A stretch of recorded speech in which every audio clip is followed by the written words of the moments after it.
Black Star Network is here. Hold no punches. I'm real revolutionary right now. Support this man, Black Media. He makes sure that our stories are told. Thank you for being the voice of Black America, Roland. Stay black. I love y'all. All momentum we have now, we have to keep this going. The video looks phenomenal. See, there's a difference between Black Star Network and Black-owned media and something like CNN. You can't be Black-owned media and be scared. It's time to be smart. Bring your eyeballs home. You dig?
Today is Thursday, February 9th, 2023, coming up on Roland Martin Unfiltered, streaming live on the Black Star Network. Black Colorado ranchers are being harassed by their white neighbors for being black after weeks of complaining about racist treatment, threats of physical harm, and the mysterious death of their livestock to local authorities. The black ranchers were arrested earlier this week. We'll break down the story and show you tweets, text messages, and videos of how blatant the racial abuse has been with the president of the Rocky Mountain chapter of the NAACP and the chairman of the private Dr. Martin Luther King Jr. Colorado Holiday Commission. It's been 9 months since a Houston police officer killed Jalen Randle. We'll get an update on his case from Jalen's parents and their attorney, Ben Crump. It's Black History Month, and Melina Abdullah, the co-founder of Black Lives Matter, is here to tell us about this year's Black History Matters campaign and what we can expect. Mental health in sports is often an overlooked topic. You've got the Super Bowl coming up this Sunday, NBA All-Star Game next week, and I'll be talking with a mental health expert about the impact sports can have on black people and what needs to be done for young athletes, professional athletes, to stay strong when it comes to their mental health. It is time to bring the funk. I'm Roland Martin Unfiltered on the Black Star Network. Let's go. He's got it. Whatever the miss, he's on it. Whatever it is, he's got the scoop, the fact, the find. And when it breaks, he's right on time and it's rolling. Best believe he's knowing. Putting it down from sports to news to politics. With entertainment just for kicks, he's rolling. It's on Go, roll, roll, y'all. It's Roland Martin, yeah. Rolling with Roland now. He's funk, he's fresh, he's real, the best, you know he's Roland Martin now.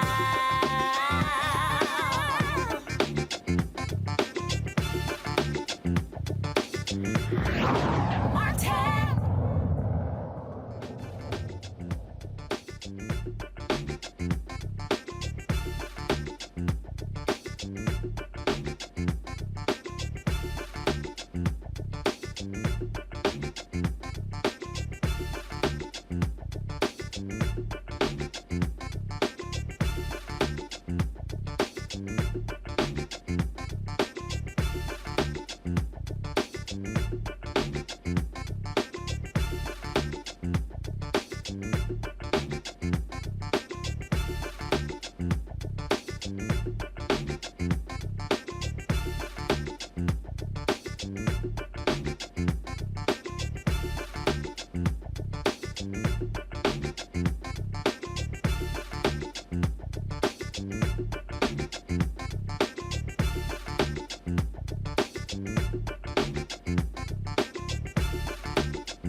Black ranchers in El Paso County, Colorado, were arrested earlier this week after neighbors harassed them. Courtney and Nicole Mallory, owners of Freedom Acres Ranch, were jailed on stalking, tampering with water or utility, and theft charges. Courtney Mallory was detained with a level 5 felony charge. They were accused by their neighbor, Teresa Clark, but it's unclear what led to those charges being filed. The couple said their farm had been targeted by killing their animals, destroying their fence posts, burning their Black Lives Matter flags, spray painting racial slurs on their land, and even waving guns at them. The El Paso County Sheriff's Office has responded to 170 calls and 19 complaints involving the Mallorys over the past 2 years. Now, the Mallorys are scheduled to go to court on February 14th.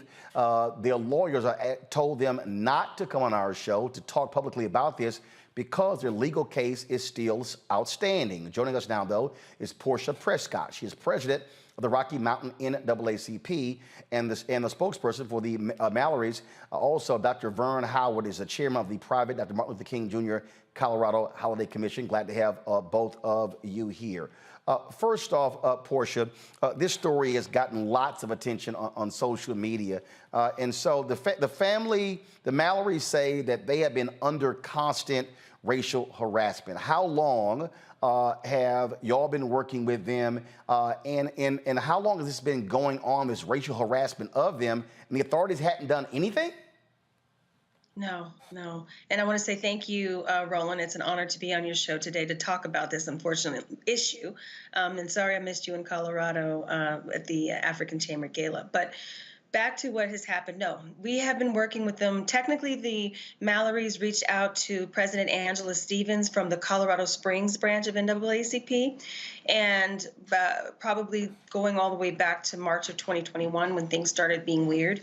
So this has been a long 2 years of escalation that didn't need to escalate, but it got escalated more so around September, October of 2022 when the president of Colorado Springs escalated it to me as the state conference president so that I could now bring in more support, and especially from our national NAACP office. So we are here to make sure that the Mallorys are safe. They get good get good criminal defense, and their civil liberties are protected, and they're no longer harassed on their property. And we're bringing the awareness that this is really happening, and it's an El Paso County unfortunate situation. And I want to say I'm a Colorado native, and this is not Colorado. So anything we can do to help get this, completed, where the Mallorys are back on their farms, back safe with their animals, and get this situation rectified. NAACP, we are here from the Rocky Mountain NAACP for the long haul for this. When we look at these allegations, Vern, when you listen to the Mallorys talk about what they have endured, animals being killed, fence posts taken down, Black Lives Matter flags being burned, that's a hell of a whole lot. It is. And ironically, the way their neighbors refer to them as the Black Lives Matter niggers. And furthermore, we have screenshots of the community literally coming out talking about getting pitchforks, fire sticks, having a public lynching, and things like that here in 2023. And the El Paso County Sheriff's Department refuses to investigate any of the Mallory's allegations and claims. And we were meeting with them, President Prescott and I were meeting with them on a Zoom link on Monday, and they would answer questions vaguely and refuse to. They said they take every matter seriously and every citizen seriously. However, as they are sworn to serve and protect, they have failed miserably in this case. Talk about some of those posts. We have some of them here, of course. And so these are, this says Leah Thompson, Michelle Kingor. And so who are these individuals referred here? Exactly who in these posts that we have here? Portia? You know what? I'm not exactly sure. I wasn't aware of these posts. I've just been working closely with the Mallorys, Courtney and Nicole, and I kind of tried to cipher through all of the online stuff. So yes, these came from Vern. Vern, these are Facebook posts here. And so the conversation, Vern, is happening. Who's having these conversations on Facebook? These are the neighbors of the Mallorys.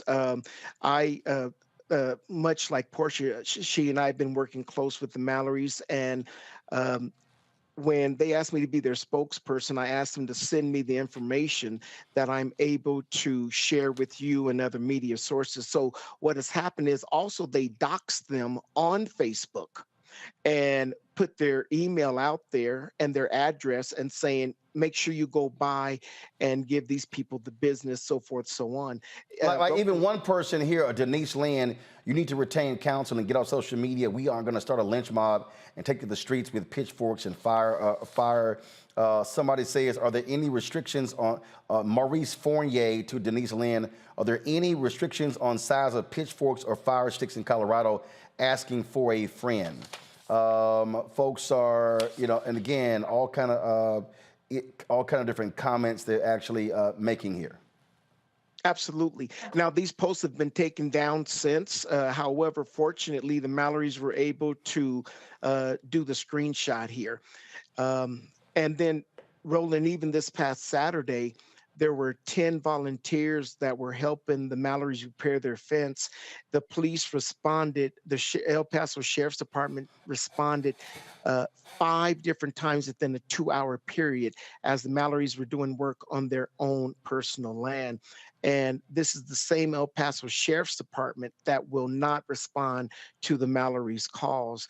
And just so you know, El Paso was a very strong Ku Klux Klan and white supremacist community here in Colorado, and always have been. Yeah, and also understanding in El Paso County, it's less than 6% Black. And the El Paso County has given us vague information about going out to their houses. And obviously now the Clarks or these neighbors have able to weaponize the sheriffs, the whole entire sheriffs, the town, the county against the Mallorys.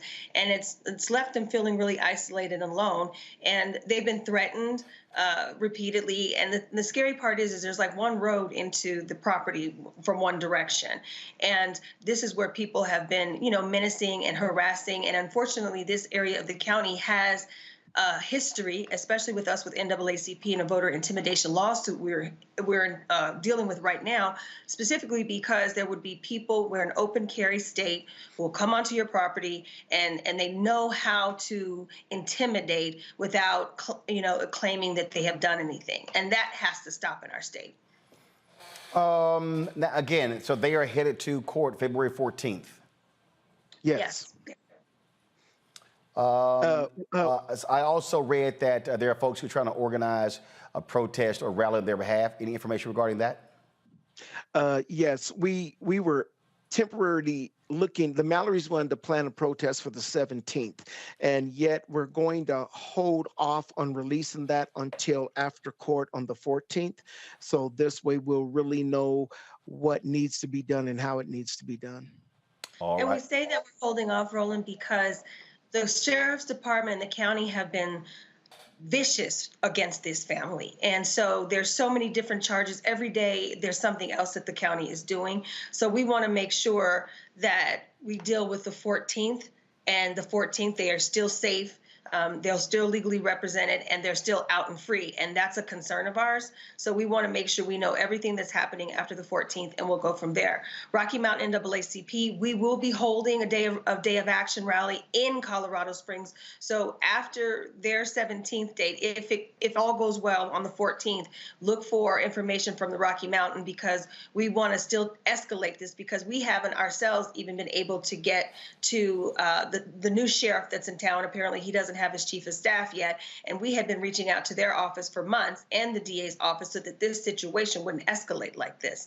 The only reason that we were able to get as far as we did is because we had to go to Senator Hickenlooper and to our Senator Bennett to force El Paso County to get on a Zoom with us. So we're struggling even having any relationship or any connection to the sheriff. So we're going to be making sure that we're down there so that the sheriff understands that the NAACP is here in Colorado, and we're going to be helping these families the entire way, and they can't ignore us. All right, then. Portia and Vern, we appreciate it. Certainly keep us up to date on what happens in this story. Thanks a lot. Thank you. Thanks for being here. All right, Thank you, folks. Going to a break. I'll be right back on Roland Martin Unfiltered right here on the Black Star Network.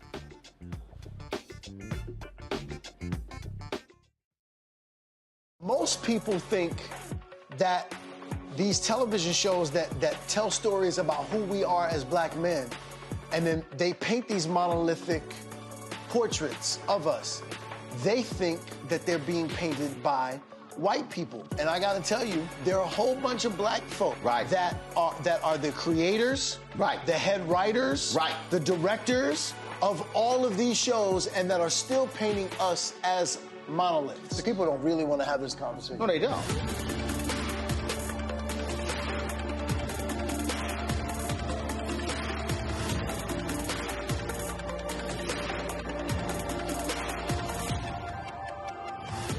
Next on the Black Table with me, Greg Carr. An hour of living history with Dr. Richard Mariba Kelsey, thinker, builder, author, and one of the most important and impactful elders in the African American community. He reflects on his full and rich life and shares his incomparable wisdom about our past, present, and future. African genius is saying that my uncle was a genius, my brother was a genius, my neighbor was a genius. I think we ought to drill that in ourselves and move ahead rather than believing that I got it. That's next on the Black Table, here on the Black Star Network. I'm Deborah Owens, America's Wealth Coach, and my new show, Get Wealthy, focuses on the things that your financial advisor and bank isn't telling you, but you absolutely need to know. So watch Get Wealthy on the Black Star Network.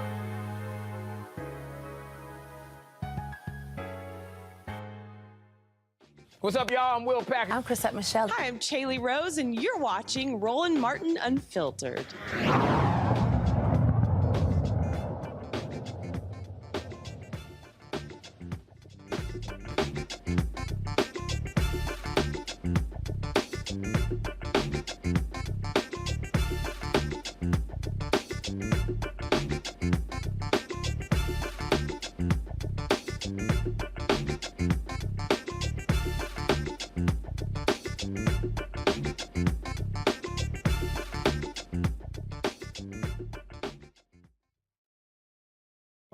Welcome back to Roland Martin Unfiltered on the Black Star Network. Hey, folks, remember, tomorrow's the deadline to vote for Roland Martin Unfiltered to win an NAACP Image Award. That's right. All you got to do is this here. Go to vote.naacpimageawards.net. Scroll down to the category Outstanding News, Information, Series, or Special. Select that category. Scroll to hashtag Roland Martin Unfiltered. Black Votes Matter, Election Night 2022. Click on Vote. Then scroll down back to categories, click on submit. And remember, you can only use one email to vote. So if you got more than one email, you can vote more than one time. The deadline to vote is 9 p.m. Eastern, February 10th. And so please cast your ballot for Roland Martin Unfiltered. This is our first ever NAACP Image Awards nomination. We've been trying for the last 4 years. Finally broke through. And so let's bring it home. Of course, we're going up against ABC, PBS, as well as 2 own specials on Oprah Winfrey Network. So, and we're the only the only independent black-owned media company nominated as well. And so let's make that thing happen. And so please vote.naacpimageawards.net. All right, folks. And so please support us in doing that. All right, we were talking about, of course, the story out of Colorado. And again, we talk about what's happening in this country. You see what's happening there, and then you see the various things happening back and forth. Now remember last week we were talking about this right here, this AP African American Studies course. Dr. Greg Carr was one of the experts who participated in this. Now we know from leaked emails that the College Board wasn't being truthful. They were going back and forth with the state of Florida regarding this particular course. Those items have now been leaked based upon correspondence. You have that going on. Then you have Texas governor. First of all, let's go ahead and pull that up right there. You actually see the documents. And so these are the actual documents here from the Florida Board of Education showing the back and forth that was going on with regards to this curriculum. So all this claim that, they had finished putting this together and that they got no pressure from anybody, the College Board actually is lying. We now actually see this. This is why it's important to have factual information, Greg. And so DeSantis could play these games as well. We see this is the pressure his Board of Education was putting on the College Board. And what they initially said happened, not really the case. Well, Roland, I think I read the same documents you did, and I'm not at all sure what that really means. That document that you just put up, that one that was shared in social media, says that there were email exchanges between between January 2022 and June 2022, and that the curriculum was sent to in-house folk, well, I say in-house folk, academics to see if at the state universities in Florida to see if they would accept the AP course for credit based on the curriculum in May and June 2022. I went to grad school with the current chair of the African American Studies Department at the University of Florida, my friend Dave Canton. I saw him last Thursday night at the AP unveil at the museum. And I'm sure that if they had been pressured that had been put on David, he would have said something about it. What that document does give the impression of is that the AP may have caved to something. However, that's not what that document says. I would be surprised, quite frankly, finally, if other states weren't in communication with the AP as well. We know what Ron DeSantis is doing. I think it's a smokescreen. And I don't know that anything was changed in the curriculum. I think for those finally who want to talk about this, and you had Steve Birnbaum about this. The 4th unit is where a lot of the changes seem to have been moved to the group project, or as it relates to critical race theory, as it relates to intersectionality, queer theory, all topics which are still topics that students can study and discuss in their group project. But I'm not sure what that document says other than emails were exchanged. I don't know. The thing the reason I'm bringing the Colorado rancher thing in this, plus this next story, is what Texas Governor Greg Abbott has done. Now he wants to do away with diversity in Texas. Now, here's what's crazy here, Reese. 60% of Texas right now, minority. 60%. Here's the problem. 60% of those who vote in Texas are white. And so this is what you're dealing with. When I wrote my book, White Fear, this is what I'm talking about. When black and brown people have to understand, if we're not maximizing our voting power, you're going to have these hard right white conservatives imposing their will, because what they are afraid of, DeSantis, Abbott, all these people, what they are deathly afraid of, they are afraid of the America that we are now and are becoming. They want to hold on to old white America, where white was right, where they controlled every lever of power.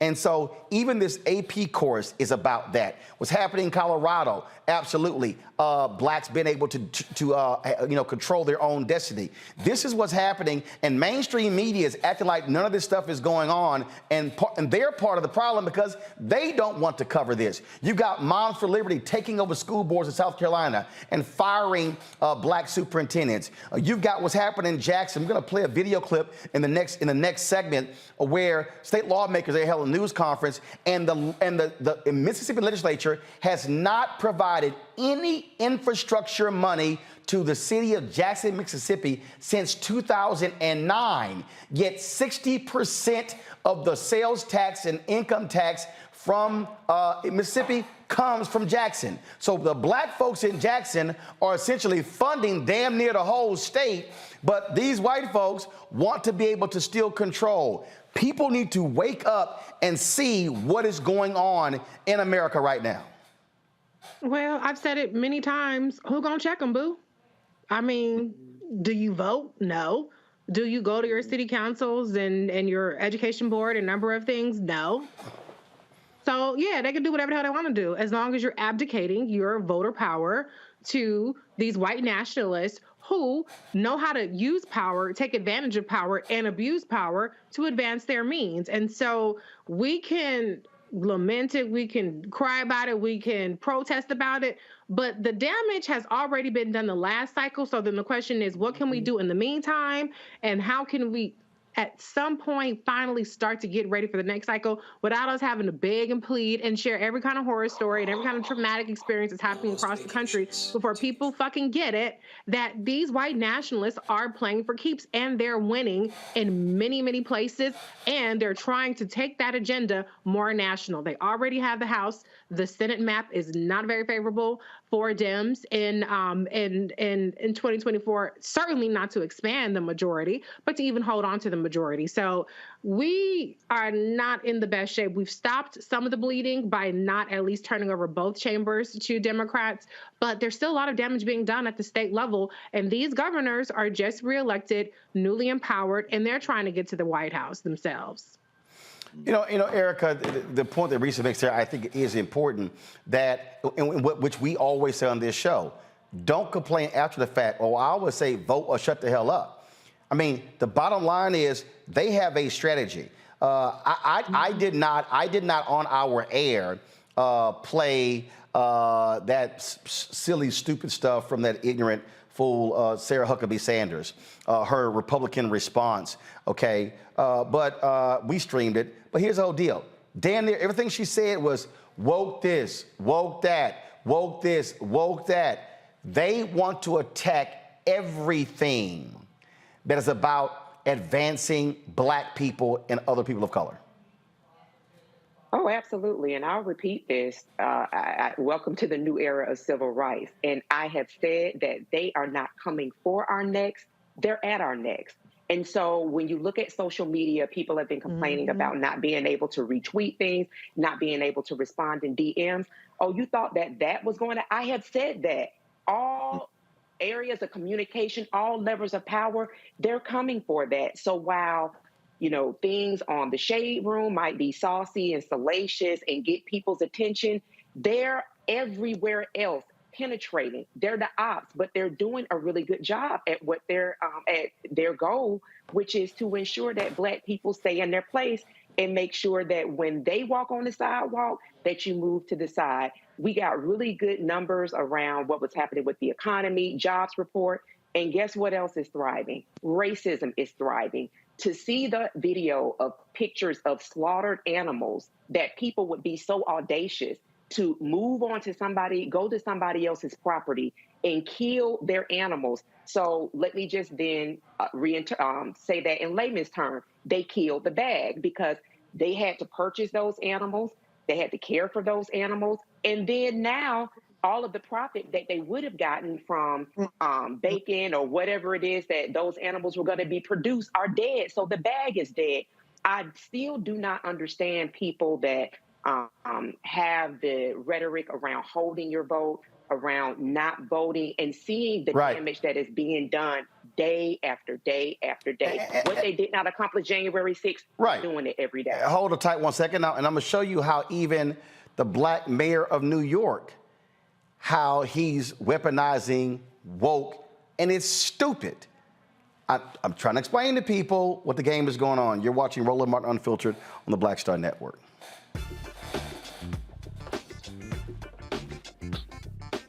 The 4th NAACP Image Awards is airing live on February 25th, honoring outstanding performances in film, television, theater, music, and literature. But this year, Roland Martin Unfiltered is nominated for Outstanding News or Information Series or Special. To vote, head to NAACPImageAwards.net, scroll down to Outstanding News/Information Series, select the category. You have to click on hashtag Roland Martin Unfiltered Black Votes Matter Election Night Coverage. To submit your vote, you will need an email. Only one vote allowed per email. Voting ends on February 10th at 9 p.m. Vote today. Hatred on the streets, a horrific scene, a white nationalist rally that descended into deadly violence. White people are losing their damn minds. As an angry pro-Trump mob storms the U.S. Capitol, we've seen We're about to see the rise of what I call white minority resistance. We have seen white folks in this country who simply cannot tolerate Black folks voting. I think what we're seeing is the inevitable result of violent denial. This is part of American history. Every time that people of color have made progress, whether real or symbolic, there has been what Carol Anderson at Emory University calls white rage as a backlash. This is the rise of the Proud Boys and the Boogaloo Boys. America, there's going to be more of this. Here's all the Proud Boys, guys. This country is getting increasingly racist in its behaviors and its attitudes because of the fear of white people. The fear that they're taking our jobs, they're taking our resources, they're taking our women. This is white fear.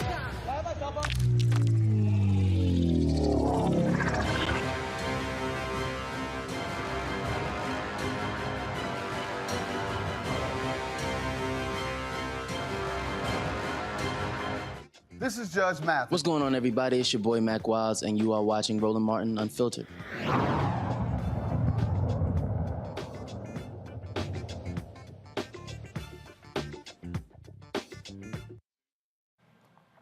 So I just want to walk folks through something here, just so you understand, again, what is going on. And so this is the headline. Eric Adams blames woke Democrats for exodus of Latinos, Asians from party. And so he was on MSNBC, and this was the question. Now, first of all, it was a complete, utterly bullshit question from Joe Scarborough. When he asked Scarborough if there was a disconnect between working class voters who should be aligned with Democrats economically and party leaders. Now, let's just understand this here, and you've heard us say this on this show. Whenever you hear folks like Joe Scarborough say working class voters, he means white people. The data actually doesn't lie. Who won working class voters? Democrats. See, Reese, Greg, Erica, it's always interesting when you see these national media people put this sort of stuff out. This is a fact. Fact of the matter is, Democrats won working voters. They're talking about white working voters.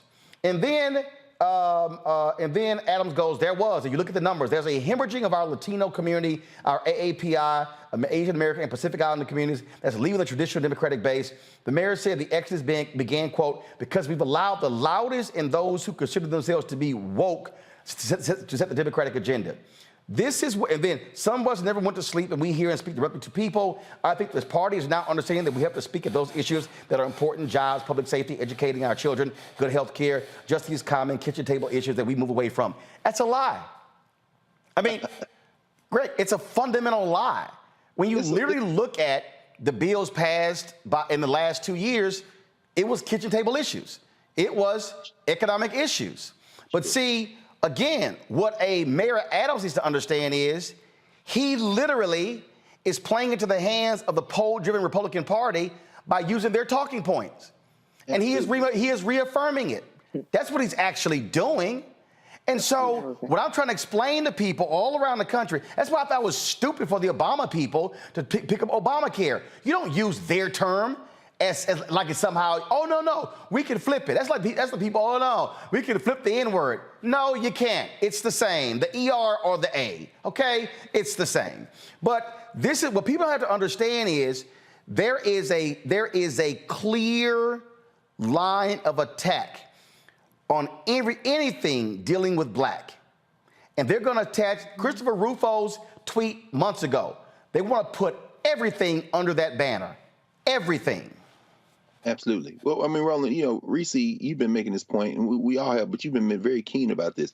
You know, we've got to overflow the boundaries of imposing our will on this political system. We can't leave any tool not in the toolbox. In other words, any tool in the toolbox, rather. We got to use every weapon. The vote is only one weapon. But see, you know, and we talked about this in the coverage on Tuesday night. We didn't bring up the fact that Joe Biden was talking to working class voters when he starts using those very kitchen table issues. But then, of course, Joe Scarborough, a soft white nationalist, says, and then all the white-facing media says, Biden is representing the Democrats' attempt to win back the white working-class voters by talking about these kitchen table issues. Yeah, that's how y'all spin it because you're white-driven. We didn't bring that up. But, Reese, to the point you always raise, among others, all of us are saying it, but, you know, we've got to participate. Voting isn't the only option, but when you vote, you overflow the boundaries. Eric Adams is speaking in a Democratic Party that is targeting voters who already vote. They're not trying to grow the base. Abbott, DeSantis, and Hucker Sanders, they are trying to rally their voting white base. But all of them are driven by this logic that somehow, if we don't expand the voting base with the white nationalists through voter suppression and catering to white nationalism, and for the Democrats by trying to either chase these non-existent white voters or be tiptoe around issues and not grow the base, that's when you're going to get this kind of rhetoric. They're not trying to make people come out and invite people to come in and participate in the voting process. And finally, now you've got folks who are absolutely engaged, who are absolutely organizing, but they have cleaved out voting as an option. Some of them on the left are some of the people who are critiquing the AP course because they say you took out Black Lives Matter, which they didn't. But I understand their argument that it isn't centered like it was in the draft. All that's true. But if the choice then is to say that's why the two parties are the same and we're not going to vote, you are playing into the hands of the white nationalists. Look, all of what you say is true in terms of systemic criticism. But while that is true, also vote. Run some candidates. There are some progressive candidates like Summer Lee and them who have won, who are in the federal legislature now. You can vote and be a radical at the same time. I know some of y'all going to say, no, I'm not talking to you. I'm talking to the rational, sane people. Because the people who are most vulnerable, like in Mississippi and all the other places, they don't give a damn whether you've read Karl Marx or Cedric Robinson or you shouting about Bell Hooks or Angela Davis. At the end of the day, their water is jacked up. The white nationalists have taken the whole damn city of Jackson hostage from the Mississippi State House, and voting is one of the ways that you prevent this. Also lawsuits, by the way. In Colorado, police in Colorado, you're engaged in state action. When you're supporting these Klan-adjacent people like this and then trying to hide, they're going to court. That's why we have to use the courts as a tool, too, to fight, and that's why judges are important. The thing here, Reese, that, look, we have to be playing multiple pieces on the chessboard. That's what's going on. Yes. Look, we got Ben Crump coming up next. They hate Ben Crump. They hate the legal strategy. They targeted Black Lives Matter movement. Now, there were self-inflicted wounds. And this is where we have to be very smart about how do we not have self-inflicted wounds. They saw the effectiveness. Let me be perfectly clear. Let me go to camera 3. Listen to what I'm saying, y'all. They saw the effectiveness of the social justice movement. I need everybody listening to me, and I'm gonna say this very slowly. For the first time in American history, a majority of Americans in the wake of the death of George Floyd approved of Black folks protesting. You had never seen public polling, a majority supported it. They set out to seek and destroy. And so what you're seeing is, now they're saying, we want to go after every other piece here because they saw how white folks, young Latinos, young Asians, young Native Americans, and Black folks were all of a sudden rising up, and they said, oh, that's the last damn thing we can see happen. That's right. And that's the strategy. And Reese, our folks had better wake the hell up, stop playing games, and realize they are not joking. They want all of this in their control. National, state, county, city, school board, DA, courts, water district, you name it. Absolutely. And the thing about that we really need to understand is, who are our enemies? We get so caught up in emotions. We get so caught up in feelings, justifiably so, because there's a lot that is thrown at us constantly. But what I like for us to do is talk policies, talk specifics, talk what's pragmatic, talk what's possible right now. Who's in office? What is their agenda? I remember when Ice Cube was on the show talking about the Black agenda that he and his folks came up with, the Contract for Black America, rather. And I told him at the time, I said, you know, many of these things that you're talking about are things that are already in progress. There are bills, specific bills. There are senators that are supporting it. Why don't you get behind them? Why don't you do a scorecard? So much of what we talk about is like all of this stuff is theoretical when there is actual policy being either implemented, proposed, or obstructed. And there are people who are obstructing it that we need to rise up against. There are people that are implementing or proposing it that we need to put our support behind. But the ones that are actually on our side are the people that get the most smoke, like, for instance, the Congressional Black Caucus, you know, and then the people that engage in the rhetoric and the ones that tap into our emotions, like somebody like a Bernie Sanders. I have to bring him up because the other day he was put up, he was some kind of pedestal. He ain't passing no bills but naming post offices and Columbus and stuff from Representative John Conyers. But my whole point is, you have the people doing the work. I'm not even going to say Vice President Kamala Harris. I'll say Congressman Lauren Underwood, who has passed 14 bills since being in Congress. That's the kind of person that we need to be looking at what she's doing, how she's getting things accomplished, and rallying behind her. We need to stop latching on to the big names and the catchy firebrands and actually get behind the people doing the real work. That's not just on the congressional level or the federal level. That's also at the state level and the local level. Leave no stone unturned, but let's start getting into actual policy. Let's start communicating about policy. If you care about the issues, then go find out what's happening with it, spread the word far and wide, and get engaged. It's not going to change by just talking about our feelings and just talking about how all this stuff is being done wrong when work is being done. The Republicans are doing it to our detriment. They are turning protests into policy. Right. They're taking over scoreboards and they're doing the lawsuits. Like Dr. Carr said, we have to get a lot more litigious as well. Erica, I got about 45 seconds before I go to the break again. There has to be a strategy, and you must execute your strategy. If you don't, you lose. Oh, God, absolutely. And I think that strategy is laid out on this platform 5 days a week. It's just a matter of implementing it. And I think that to Reese's point about feelings, I just mentioned social media. So what the hell are you going to do when there's not somebody who is stunting on social media, showing you what they're wearing, screaming at somebody? What happens when that's gone? You have to connect to the people that are actually doing the work. So less celebrity, more substance. Folks, why you must support this show. Coming up next, first of all, we're going to talk with Ben Crump and the family of a Black man shot and killed in Houston. That's one of the reasons why you must support this show, because we give updates on what's happening, staying on top of this stuff. Look, Other black media, I don't know what the hell they doing. They focusing on all kind of other entertainment stuff, Zeus Network. I don't give a damn about none of that stuff. I don't. I really don't. If you want to watch a Housewives show, knock yourself out. I ain't talking about it here. We have to keep our people informed on what's really happening in the real world. First of all, download the Black Star Network app. Here's why. Look, YouTube, Facebook actually puts restrictions on our video, the Tyree Nichols video. Anytime we discuss a police shooting, Facebook and YouTube put restrictions on us. We don't have restrictions on our own app.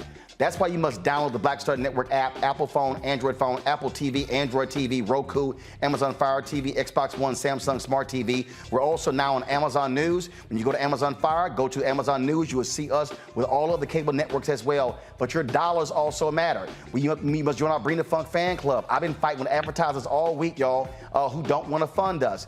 Check and money orders. Go to P.O. Box 57196, Washington, D.C., 20037-0196. Cash App, $RM Unfiltered. PayPal is R Martin Unfiltered. Venmo is RM Unfiltered. Zelle, Roland at RolandSMartin.com. Roland at RolandMartinUnfiltered.com. We come back, Ben Crump. Next on Get Wealthy with me, Deborah Owens, America's Wealth Coach. Listen to this. Women of color are starting 90% of the businesses in this country. That's the good news. The bad news, as a rule, we're not making nearly as much as everyone else. But joining us on the next Get Wealthy episode is Betty Hines.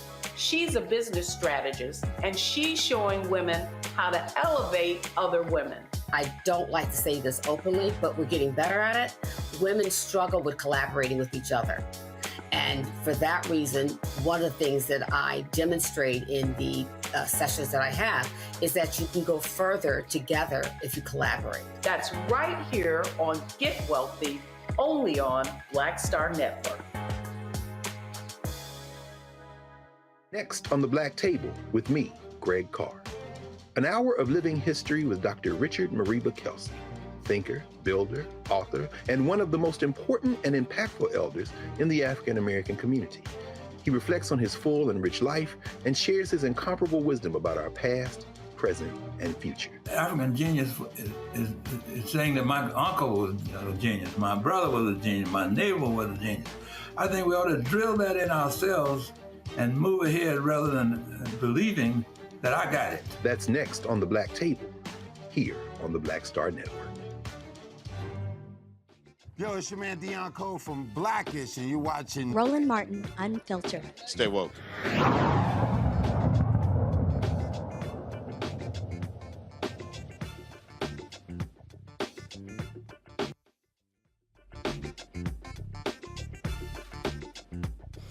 All right, folks, 9 months ago, Jalen Randle was shot and killed in Houston, Texas. The officers were attempting to execute a search warrant on April 27th after a brief car chase where Jalen was a passenger.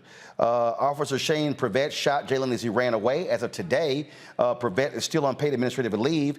The Randles are still awaiting on some accountability for Jason's death. Joining us right now is Ben Crump, the family attorney, Jalen's father, Warren, his mother, Tiffany, Rachel, and stepfather. They all join us right now for the update. First of all, Ben, I want to start with you. 9 months. What's up with the DA? Is there a grand jury? What's happening? Roland Martin, thank you so much for having us and staying on these stories, even when mainstream media seems to try to brush us aside. So I always want to say thank you. Right now, the matter is supposed to be going before a grand jury in the next 4 weeks. We will see if that happens because, as you know, any reason that comes up, and I'm not going to point fingers, but they will kick it to the next grand jury cycle, and that is so heartbreaking to families who want to see justice swiftly, like we saw with Tyree Nichols when it was 5 black police officers, but now this is a white officer killing a young black man, and the question is, how long before we get charges brought? And that is why we got to keep pressing them, Roland Martin. Warren, has a DA kept y'all abreast of what's going on here? Stayed in contact? No, they haven't. They haven't been in contact with us at all. The police, the DAs, no public officials, anything like that. We've basically just been in limbo. Wow, that is, I mean, Tiffany and Tony, that's crazy because it's interesting because when you have other incidents that not involving cops, it's amazing how folks want to be communicating, yet when there's a police officer involved, folks strangely go silent. Yes, and that's the thing that we have right now going on. Is everybody is in silent. No one is actually speaking to us about anything.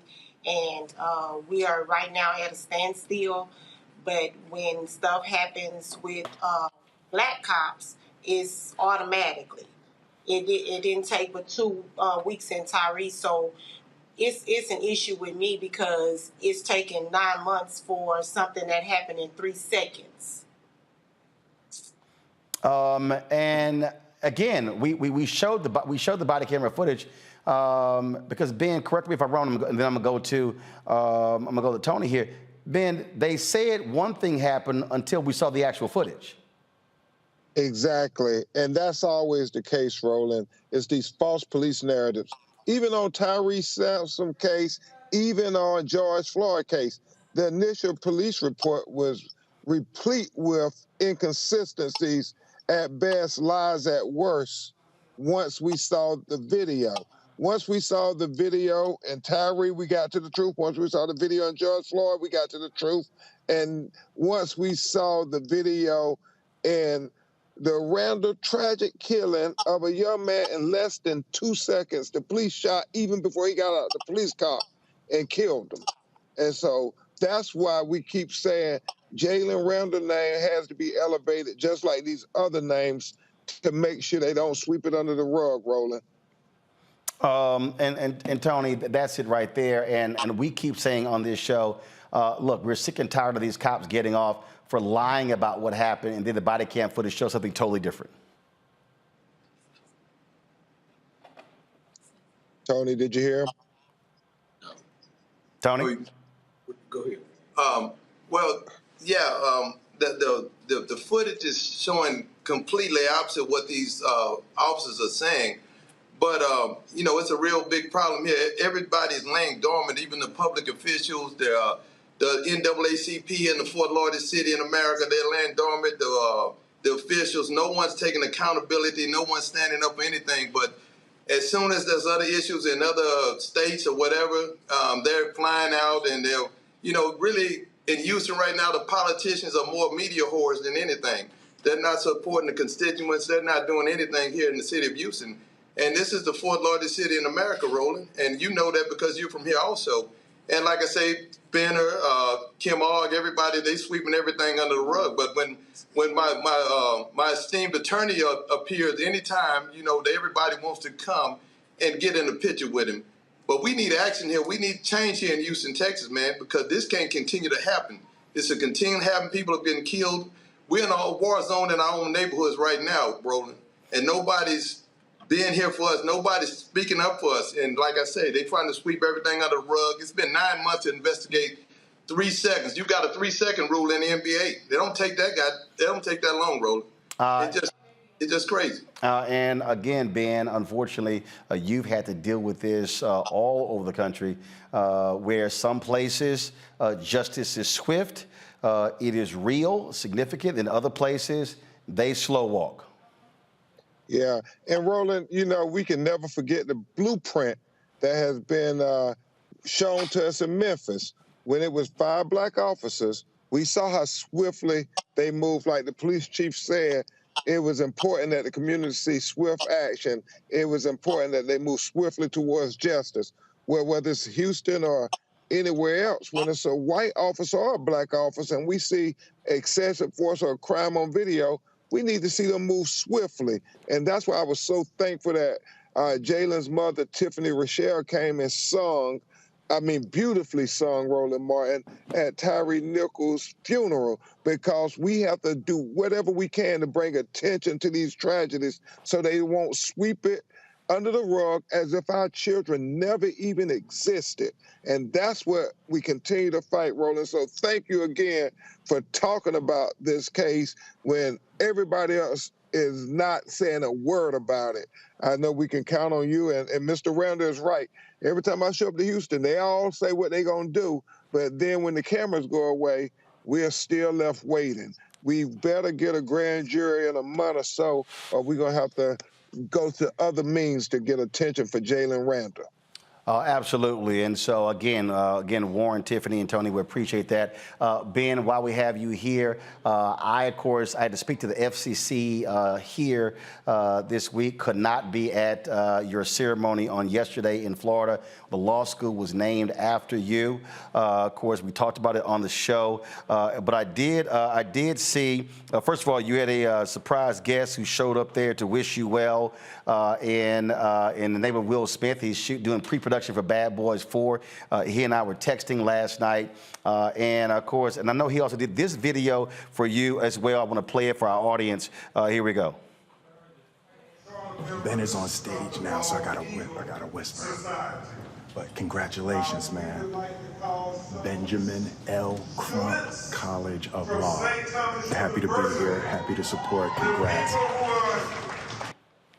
So Ben, congratulations. The only practicing attorney with a law school named after him?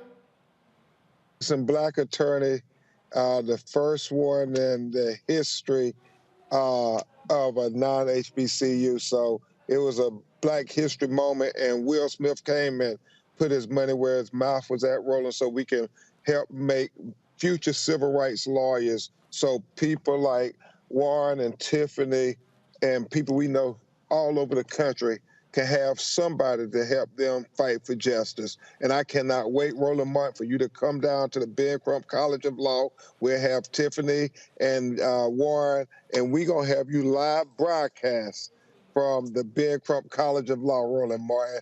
That would be Black history in and of itself. Well, Black-owned network at a black law school. And again, I don't have to ask anybody to do it. So, yeah, that can easily happen. Ben Crump, I appreciate it. Thank you so very much. Again, Warren, Tiffany, Tony, thanks a bunch. Keep us abreast of what happens in the case of Jalen. Thanks a lot. Thank you, Roland. Thank you. Bringing my panel here, Reese, this is, we can't say it enough, but again, when I think about that Freedom's Journal quote, we wish to plead our own cause, too long have others spoken for us. There are just so many things that keep happening in this country that if we do not have our own media telling our story, it ain't gonna happen. Look, I've been given a White House hell, and it's a problem for me that President Biden, 2 years in, has not had a sit down with black journalists or black-owned media. I don't know if even one black-owned media outlet has even had a one-on-one interview with President Biden. I think back to Greg, when William Monroe Trotter got, jumped all up in President Woodrow Wilson, who threw him out of the White House. The fact of the matter is, we cannot depend, our future we cannot depend on MSNBC, Fox News, ABC, NBC, CBS to deal with our stuff. Reese? Muted. One of the things I talk about often is credibility. And in our community, we listen to those that have built up that credibility and trust with us. And that's why a lot of politicians find themselves struggling when they go into the community once a year, twice a year, once an election cycle, and people are checked out already. And so Black media is one of those forums where we have, because we put in the work over years, built that trust with the Black community. There are other people who have trust that shouldn't, like some of these gossip blogs and things like that. But I think too often when we look at who gets the access, when we look at who gets the accolades, it's not necessarily the people that have that credibility with the community. Roland, I've been out with you, or I've seen you out when we were both at events. And I've seen how out of this and my peripheral over here, my peripheral over there, there's a line of people trying to get with you. I don't think that that's the case for other people that I've seen that are on these bigger networks. I haven't seen even that kind of response from just regular Black people. I'm not talking about the politicos. I'm talking about everyday Black people. And so I think that it's not just the White House. It's not just any particular politician, but the Democratic Party at some point needs to figure out who has the credibility and who has the ear and the finger on the pulse to the Black community, And make sure that you can't just look at follower count. You can't just look at ratings per se. You can't just look at what's quote unquote mainstream. You have to go to where the people are getting their information from and engage those folks, give them the access. And you will find that the people that you're trying to reach, really, you don't have to spend billions of dollars on TV ads that go nowhere. You can get right directly to the people. But that's a value that they have to have. Indeed. And in fact, real quick here, Greg, I'm going to go into my office. So y'all know I have that Black-owned Media Matters. And I told y'all, these are all these t-shirts people send me all the time. But I want to show y'all something here, Greg. We have it on this wall right here. Where is it? Y'all see the video, right? Mm-hmm. Okay. Sideways. Right here. Hold up. Yeah. Sideways. Okay. Thanks, Reese. The Memphis Free Speech and Headlight. Okay. So why did I show that, Greg? Because Ida B. Wells Barnett was writing about lynching. She's writing about lynching. And other people were trying to ignore lynching. So if you don't have Black media keeping the story alive, guess what? Folk don't know about what's going on. That's why we cannot depend on them for our news. No, we can't. We shouldn't. And even if we could, we shouldn't. As you say, Ida Wells, when she wrote and urged her folk to first get their rifles and then to leave Memphis, ultimately, because the law could not protect them, they had lynched one of her friends who was a community pillar. This brother had a grocery store, the People's Grocery. And it was the economic success of that brother that triggered that white anger, that white rage that you write about, whether it be Tulsa, whether it be Memphis. And it brings up a couple of points that are interrelated. Actually, do this here, Greg. I'm going to do this here. I'm over time. I'm going to go to break, but I want to finish that point when we come back. Because, again, I need people watching to understand when y'all hear me make the appeal to download the app and to give, I ain't doing it just because. I'm telling you, you are not going to get this stuff other places, and then you wonder why we're confused. People say, well, I didn't know, because you watching the wrong stuff. You're watching Roland Martin Unfiltered on the Black Star Network. Back in a moment. Black Star Network is here. Oh, no punch! I'm real revolutionary right now. Thank you for being the voice of Black America. All momentum we have now, we have to keep this going. The video looks phenomenal. See, there's a difference between Black Star Network and Black-owned media and something like CNN. You can't be Black-owned media and be scared. It's time to be smart. Bring your eyeballs home. You dig?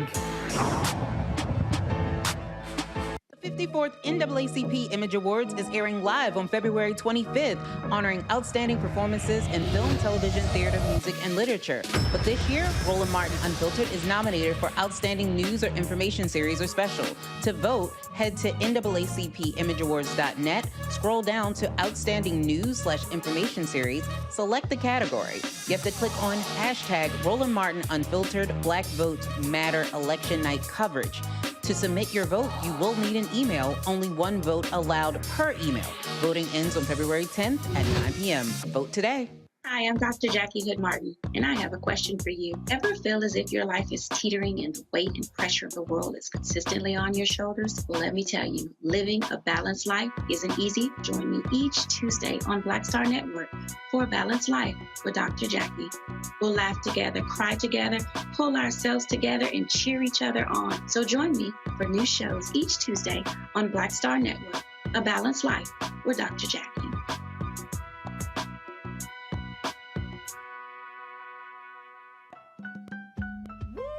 We're all impacted by the culture, whether we know it or not. From politics to music and entertainment, it's a huge part of our lives, and we're going to talk about it every day right here on The Culture with me, Faraji Muhammad, only on the Black Star Network.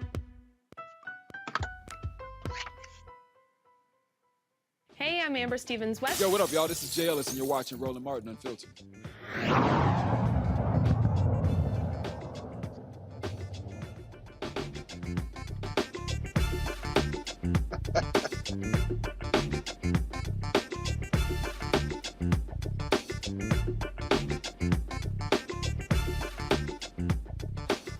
All right, folks, y'all see that there's a reason there's a portrait of Ida B. Wells Barnett in this studio. You see her famous quote, "The way to right wrongs is to turn the light of truth upon them. Greg, that's what, of course, our desire, what we want to do every single day when we're talking about these issues. It's you know, Reese's always going off on people saying, all y'all blue checks, y'all always posting clips of something on CNN. Somebody said, and hell, we discussed on this show 2-3 weeks earlier, and then folk finally get around to it. And so part of the thing that happens is that many of our people are literally walking around completely uninformed about what's going on. And then it's like, oh, why didn't we know? Well, because you're watching the wrong stuff. That's exactly right. And of course, you can buy a blue check now, which and they're beginning to censor people reaching their follower limit. As Reese was saying, they're interfering, as you said, Erica. You know, we had to be very clear, and I'm glad you brought this up, Reese. When you go among our people, that's when you find out who our people trust. You're absolutely right, Reese. I've been in those places too, and I'm sure, and all of us have been in places. There's a brother who works at a grocery store in the neighborhood named Rob. Every time I see Rob, he's saying, you know, I was watching Roland last night. You tell Roland I've been, and then he always ends when we talk. He says, and I'm not anybody. I said, brother, Roland knows, and we all know you are everybody. You are somebody. We're all together in this. That is the spirit. I don't care whether I'm in Atlanta or New York, if I'm in Oakland, anywhere I've been.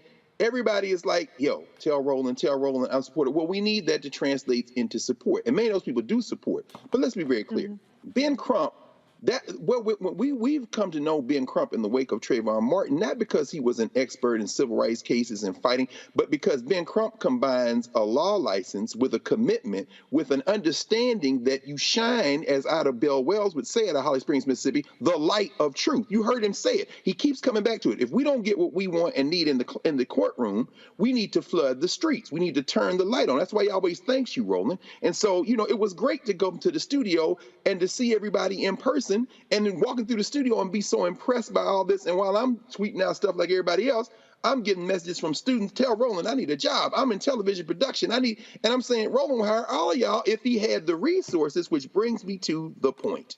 The reason you go on these breaks, of course, is because now we're on Amazon. You can't go over. You got to make sure it's lined up perfectly, correctly, so that it is beamed out to the world. Well, guess what? In those breaks, we see commercials for the Black Star Network. We see commercials for the Black Star Network, and we need to see more commercials for advertisers, and they're not going to move until we move. But when we move, they move. That's what shining the light does. And so MSNBC, I don't care if you're black on MSNBC or CNN, they're not going to move until we move. And when we move, they move. But even when they move, we have to remember the only reason they moved is because we have something we control, we own, that is crystal clear, that is sharing and shedding the light. And as a result, that's when things change. They don't change when you stay at home. You're not saying support the Black Star Network because it's an ego-driven boost or it makes you feel. No, you're saying support the Black Star Network because when all else fails, the only thing we can rely on is each other. The thing here is a couple of things I want to say here, Erica. First off, and it always amazes me when I hear these people say stuff. Here's what they don't understand. Fox News generates about $1.5 billion in profit. I ain't say revenue, profit. CNN, about $1 billion in profit. MSNBC, $600 to $800 million in profit. Folk, the best year we've ever done was $3 million in revenue, 800,000 in profit. 800,000 versus $1 billion in profit. That's what folk have to understand when what we're up against when we're talking about these massive forces. You got these conservatives who are funding to millions of dollars, this conservative media as well. That's what we're up against here. So folk have to understand that. But let me also make this point here, because I look at some of y'all's comments, people on social media, in the chat boards, and y'all always got something to say about Ben Crump. Ben Crump, and I heard Stephen Jackson's comments as well, ripping Ben Crump and Reverend Sharpton at the Tyree Nichols funeral. About, yeah, I saw it during the whole George Floyd deal. Did Stephen Jackson forget that the George Floyd family got the largest ever settlement in American history for police abuse? How do you think that happened? To the people who say Ben Crump don't win cases, y'all, he's not a prosecutor. What y'all don't understand is, why did the sister in Mississippi switch lawyers? Because what happens is, if a case is not getting attention, media-wise, then the prosecutors are like, we can ignore it. That impacts also settlements. So folk need to understand what happens here. The most they can do is go after a civil lawsuit. Well, the reality is you're likely going to settle lawsuits. People need to understand the role that these lawyers play. Don't forget, there was a settlement in the Breonna Taylor case, but they also, as a part of the settlement, negotiated changes to police policy that the city council passed. And so our people, Erica, need to understand, we explain that kind of stuff here. They're not going to take the time to explain it on MSNBC or CNN. And so our folks just need to understand why, as Captain Hughes said, information is power. So let me speak to two things, and that's around two things that you mentioned, change and policy. So in reading, and it was really good to see Jalen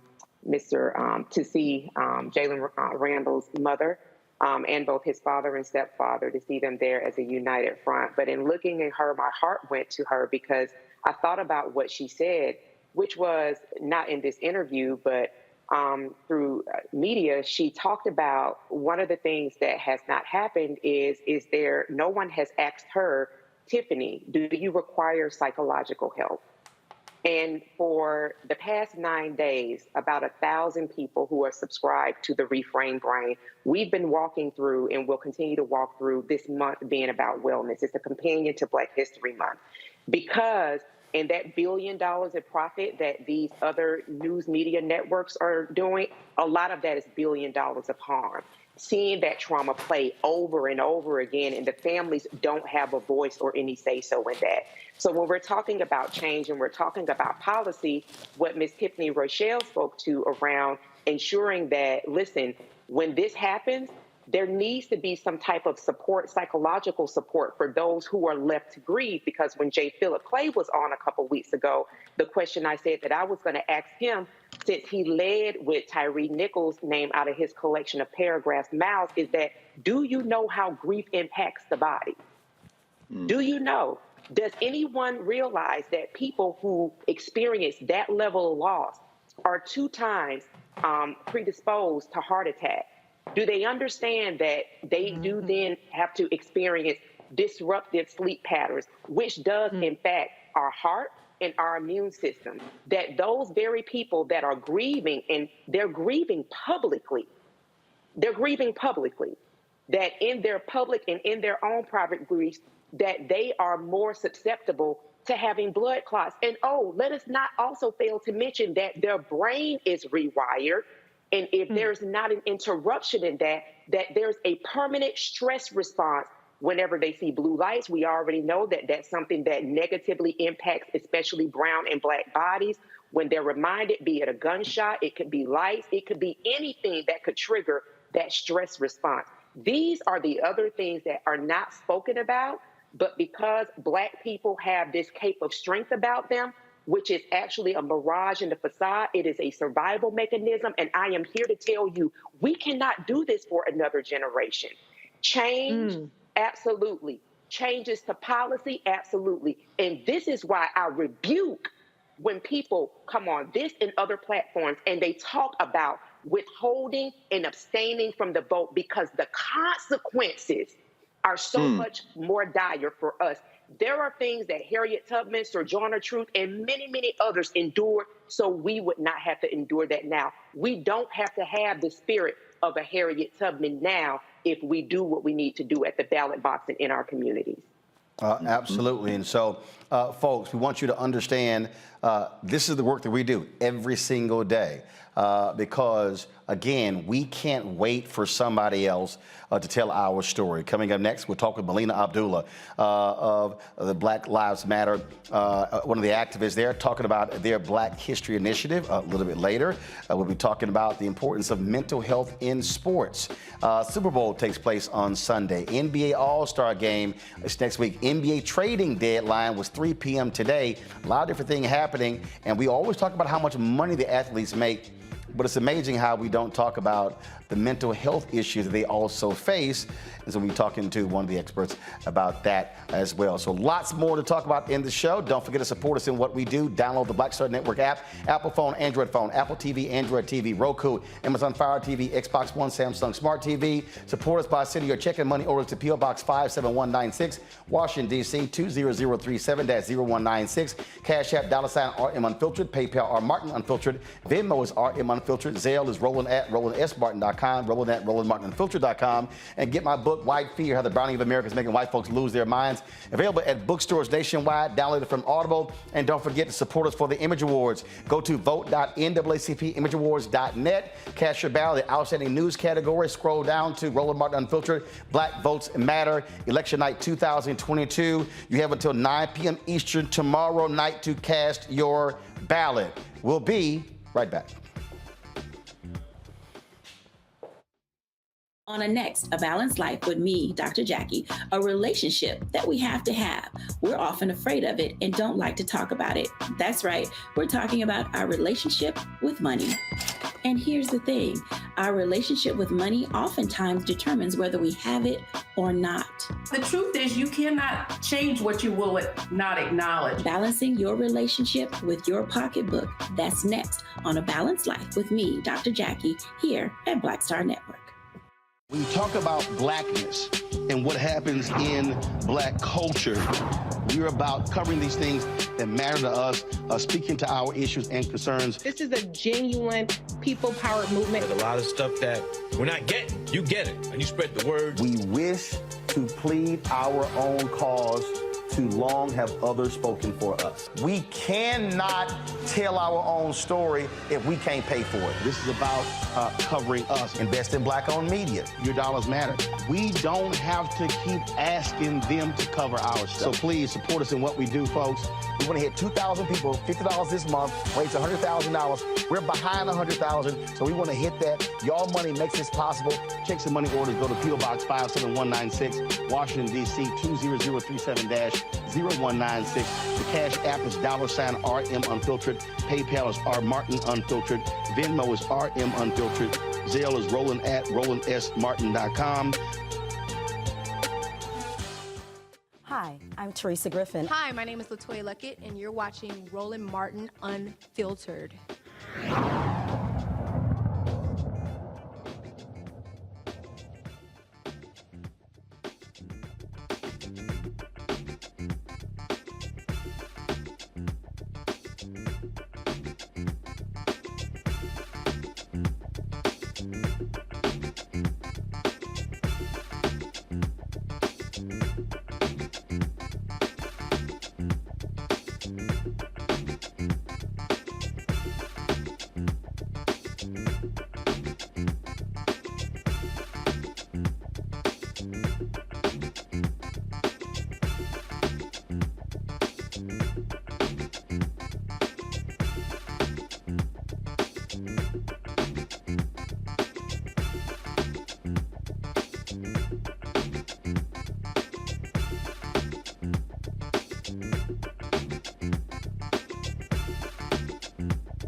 All right, of course, Black History Month. Now, of course, other people really focus a lot on Black History Month. I get it. We don't ignore it.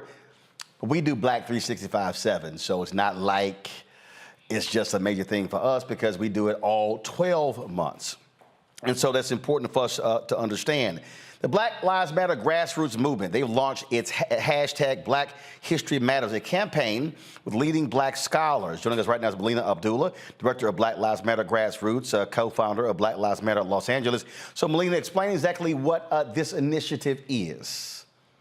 Yes, so we're actually 3 years into our Black History Matters campaign. Every February, Black Lives Matter Grassroots, which is Black Lives Matter, engages with scholars from all around the country to do mini political educations, to talk at length or as long as Instagram will allow us to talk about our heroes and sheroes, about the events and movements that have forged the way as we struggle for Black freedom.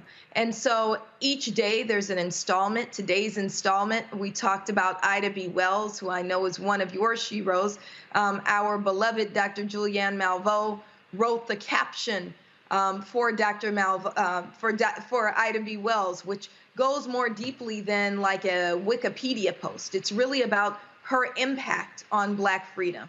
It's really about her impact on us, and it's meant to inspire us to do the work of making Black history. And this year, Dr. Anthony Ratcliffe of Cal State LA's Department of Pan-African Studies is leading that charge, and he's curating and working with these 28 Black scholars from around the country to make sure that we uplift names that we know, like Ida B. Wells and Frederick Douglass, but maybe names that are lesser known as well, but have still forged the path for us. And look, what we're talking about here is that we're now living in an America where our history is under vicious assault because what these folks don't like, they don't like the fact that we now get to tell our own story.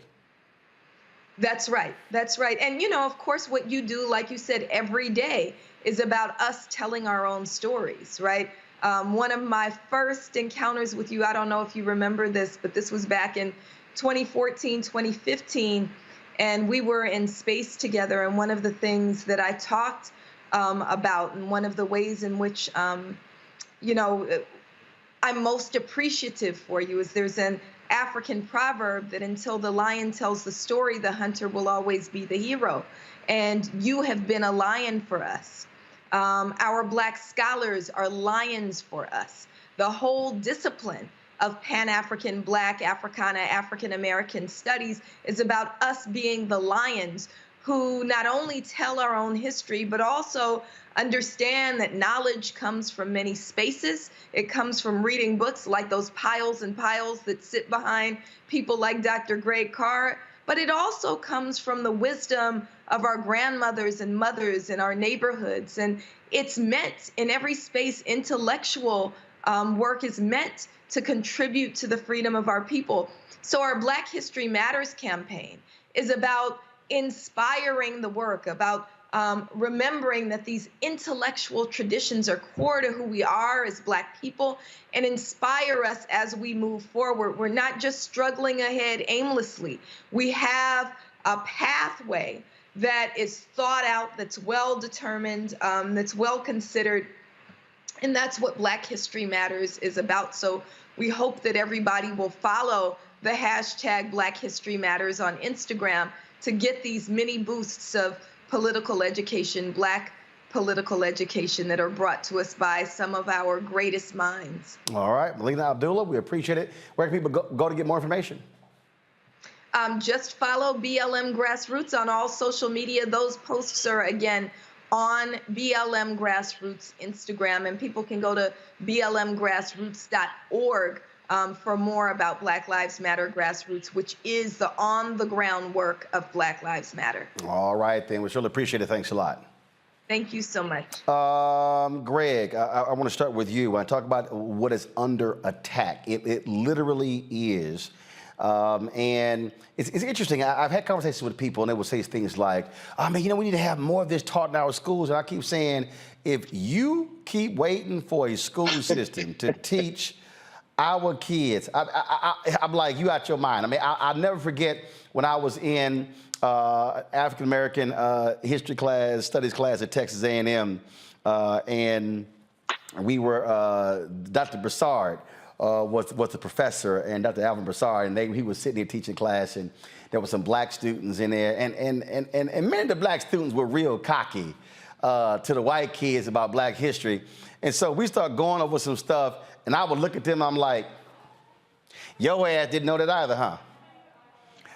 And I would sit here, of course, they would be mad at me. I'm like, look, you can get mad at me, but I said, we one of them black families that had them 4 volumes of Ebony magazine, the pictorial history of blacks in America. I'm like, so I was flipping through them bad boys when I was 6 or 7 years old. I said, so this ain't, none of this stuff is new to me. And it's a whole bunch of black people who are walking around today utterly clueless about our own history.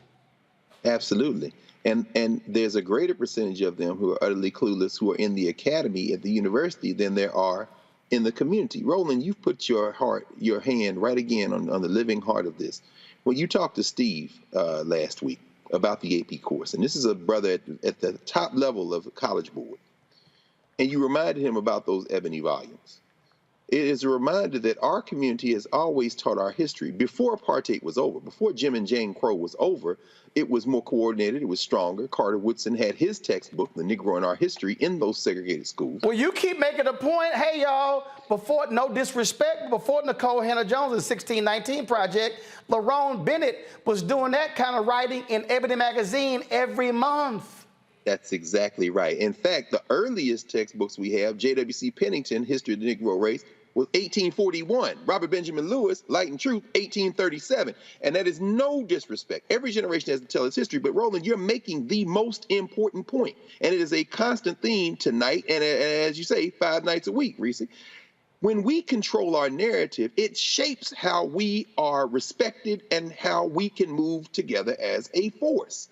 The sister in Atlanta, who then moved to Memphis, who brought the Scorpions unit and that concept of policing, over-policing our community with us.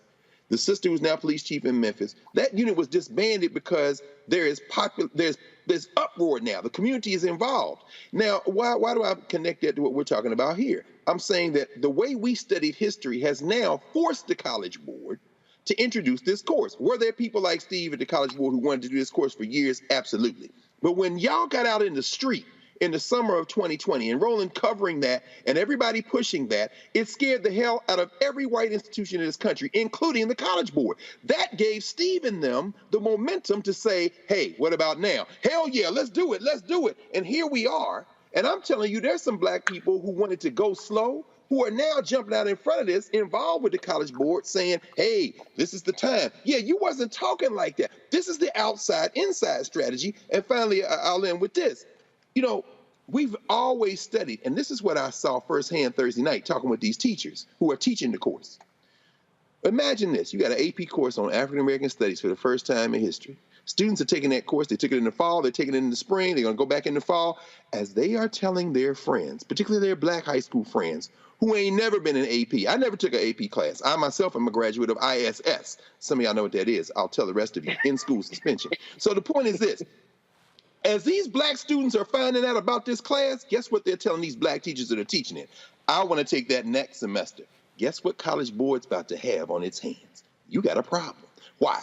You have black students who now want to take this class, and other students, you ain't going to have enough teachers. That is not coming from people who have shaped this from the top down. That's coming, as we use the rhetoric, from the bottom up. The same people who watch Black Star Network, same people who watch Roland Martin Unfiltered, same people who don't wait on anybody to save them. They're going to overflow the boundaries of this argument about the College Board, and while they're doing it, the community will continue to do what we have always done, teach our own, save our own, protect our own, and that's the best way to change everything. You start from the inside.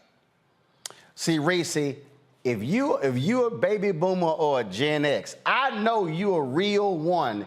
Go to my iPad. I know you a real one if you know what this is.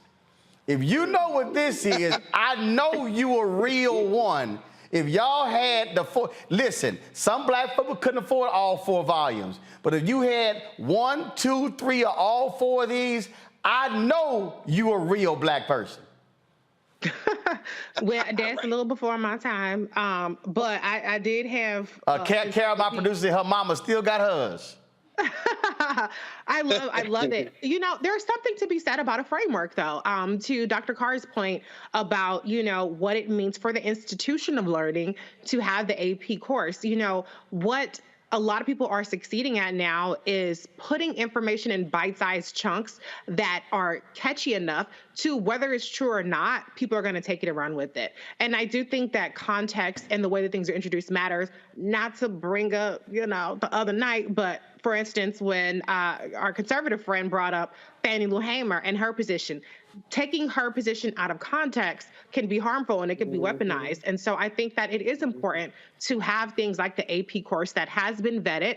Now it's been watered down to a certain extent, but it has had scholars, esteemed scholars like our beloved Dr. Carr, involved with that framework, because that is how you get people out of the tweet, out of the headline, out of the meme lens of getting information and really digging a lot deeper. So I think that that's something we need to value. I agree we need to do our own stuff as well, but that framework cannot be overstated how important it is. I got about 20 seconds, Erica. Go.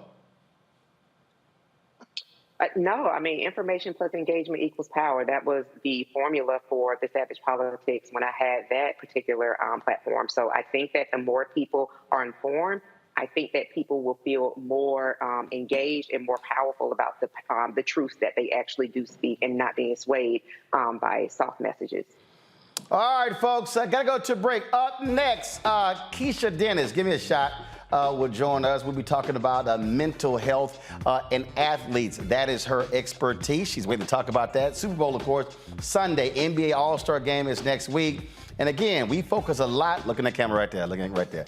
We focus a lot. There you go. We focus a lot about, again, how much money they make, but we forget these are still real people. And so we'll discuss sports and mental health next, right here on Roland Martin Unfiltered on the Black Star Network. Hatred on the streets, a horrific scene, a white nationalist rally that descended into deadly violence. White people are losing their damn minds. As an angry pro-Trump mob storms the U.S. Capitol, we're about to see the rise of what I call white minority resistance. We have seen white folks in this country who simply cannot tolerate black folks voting. I think what we're seeing is the inevitable result of violent denial. This is part of American history. Every time that people of color have made progress, whether real or symbolic, there has been what Carol Anderson at Emory University calls white rage as a backlash. This is the rise of the Proud Boys and the Boogaloo Boys. America, there's going to be more of this. Here's all the Proud Boys, guys. This country is getting increasingly racist in its behaviors and its attitudes because of the fear of white people. The fear that they're taking our jobs, they're taking our resources, they're taking our women. This is white fear.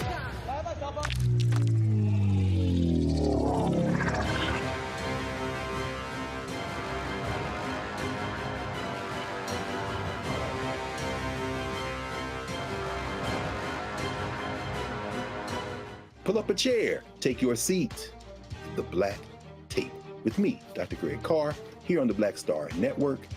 Every week, we'll take a deeper dive into the world we're living in.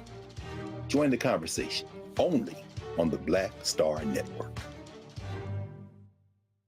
Hi, I'm BB Winans. Hey, I'm Dolly Simpson. What's up? I'm Lance Gross, and you're watching Roland Martin Unfiltered.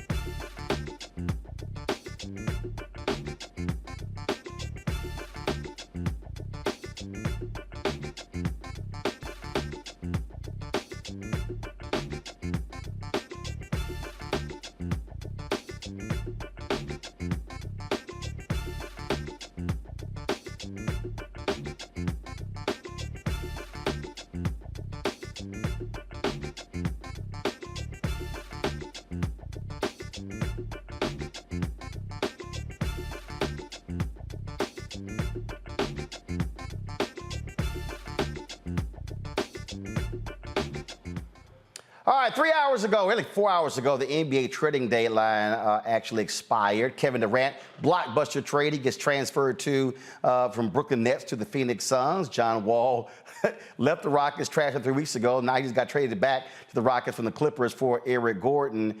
This happens all the time. And you look, when you're fans, you like, okay, whatever, my team has improved or they got worse. But we never actually think about the impact of those type of decisions on players, on their families, on their children. They're in school, the mental health. Super Bowl is taking place on Sunday, and so many people are going to be watching, and they're placing bets, and they're caring about what Rihanna's doing at the halftime show, but also not understanding the reality of what athletes go through. I remember a number of years ago, running back Stanley Wilson of the Cincinnati Bengals went on a drug binge a couple days before the Super Bowl. I also remember when the Raiders played in the Super Bowl, I forgot who they played. I think it was the center for the Raiders who had a mental breakdown, and he literally went missing. Folks, before the Super Bowl. Now you would say, what the world are you thinking? This is the biggest game of your life. But the reality is that mental health impacts athletes just like it does everybody else. And so my next guest is the founder and CEO of the Elephant in the Room. That's her foundation. Keisha Dennis focuses on these issues, and she specifically works in the area of sports. So glad to have you here. So first of all, what led you to work in this space? Well, to be honest with you, it came from personal experiences. Years ago, when I was a teenager, I struggled with some mental health concerns, anxiety in particular. And just like everyone in today's society, just didn't want to really talk about it. And so I knew that I wanted to change something about it. I knew that I didn't want to suffer in silence anymore, and I didn't want anyone else to suffer as well. And so I kind of coached myself out of it. And as years have gone by, I just realized that a lot of people these days, it's not as easy. And so I wanted to do something that would kind of help impact change. And then once I began to meet a lot of different players, athletes, professional athletes, I didn't really talk to them a lot about sports. I talked to them about their families. I talked to them about how they felt, what they were going through. And so we began having connections of that sort, and it hit me like, this is important. We've seen more athletes over the last, I say, 3 to 4 years really begin to talk about it. I remember Royce White being drafted by the Houston Rockets, and at one point he wouldn't fly. And they were trying to figure out travel to games on buses and things along those lines. He ended up getting cut from the team, and he still blasted them, saying the NBA wasn't prepared for this. We look at Ben Simmons with the Brooklyn Nets, played with Philadelphia, basically took off a whole year saying he wasn't mentally prepared to play. Folks saying, oh man, he's soft, he's weak, things along those lines. And so more and more, just like in corporate America, just like in academia, more and more professional sports teams and leagues are having to deal with the reality of the mental well-being of their players. Mm-hmm. You're absolutely right. Same thing. A lot of people, they wonder, well, we look at players, we look at athletes like as our entertainment, right? We want them to go ahead, perform at their highest potential, keep going every day, it doesn't matter, and you don't consider the fact that we're using them for our own mental health sakes, right? So we're looking it's a mental break for us. Exactly. It's work for them. Exactly. However, when we're having a bad day at work, we call off. But if someone misses a game, it's, wait, oh man, what happened? Or drops a touchdown or misses a tackle. It's replayed on SportsCenter, on social media. It becomes a meme for years. Yes. In fact, I forgot the guy. I hate the fact that they won, but it was a Dallas Cowboy tight end who dropped. It got literally, it's during the Super Bowl, hit him in the middle of the chest and got the touchdown. They still, that was in the 70s. They still show that play. And he's probably triggered still to this day, just because any mistake that they make, it's highlighted and it goes on. And in the era of social media, it's easy to pull up some old tweets, pull up an old clip. And so I know, like us, on every day if something happened to us, no one knows about it. We can go in our room, shut the door, start over the next day. And with them, I had a chance to look at some of their DMs, have you ever viewed the comment section? That's something that you don't consider. It's like, you don't realize that they're humans. And now with fantasy football, now you got people who are literally going on social media blaming an athlete for them losing a game. And I'm like, fool, your team is a fantasy team. You don't even own a real team. Right. Like they lose, it's a real loss. Exactly. You stop, but again, and some athletes have fired back and blasted people because of that. They fire back and blast people, and then they're criticized. So they have to learn how to respond to others when in actuality, it's us, the consumers, who need to learn how to control sometimes and realize, hey, let's humanize this person. You've done a lot of interviews with athletes who've been opening up about their mental health issues. Yes. One of my favorite things to do. We've had several interviews. One of the most recent was with A.J. Brown. He opened up and he spoke about mental health, talked about his childhood, and the stories are pretty much a lot similar. A lot of them grow up the same. They have the same goals, dreams, passions, and they go through things just like we do. And so being able to have the athletes open up, talk about mental health, my goal is to have them talk about it a bit more, because we know that they are looked at. You know, they have this platform where they can influence, and I know that if them sharing their story and me being able to connect with them in that way, maybe it could save someone else's life. And again, folks, if you go to your YouTube page, I am KESHIA Dennis, you see it. Pull up right now. This is one of the videos here of a conversation that you had. The thing again that is for so many people who really doesn't quite understand the amount of pressure. You mentioned anxiety. Mm-hmm. There are well-known singers who literally have anxiety attacks before they go on the stage. Mm-hmm. For a number of these players, in fact, there was a gentleman, he just, I think it was a first-round draft pick, he just retired from the Dallas Mavericks because he said the anxiety was so overwhelming, he had to psych himself up just to play a game. Yes. And this is somebody who always the NBA is the pinnacle of being a basketball player. Yes. But he literally retired from the league because the anxiety was too much. Yes, and you would think that the way we look at it, we go to work every single day. And so with them, let's say they're going to work every single day and it looks glamorous and they're getting paid all this amount of money, but it still doesn't mean that they, could feel anxious about something, or it may come second nature, but I still want to be perfect. I still want to perform. I don't want to mess up, because I know how the world is so critical, especially when it comes to mental health. And so that is very well possible. And you mentioned earlier today about the trade. We think about trade and, we're like, well, this is, the game, and these are the rules of the game. However, these people do have families. They do have to discuss relocation. That is a stressor. It can cause anxiety. They have children. And so some of those things do affect them. And it's just important that we treat them with the same amount of respect as we treat ourselves if our company is going through a reorg. Same situation. The player I was talking about is Tyrell Terry. And in his statement, what he said was, this is what he said.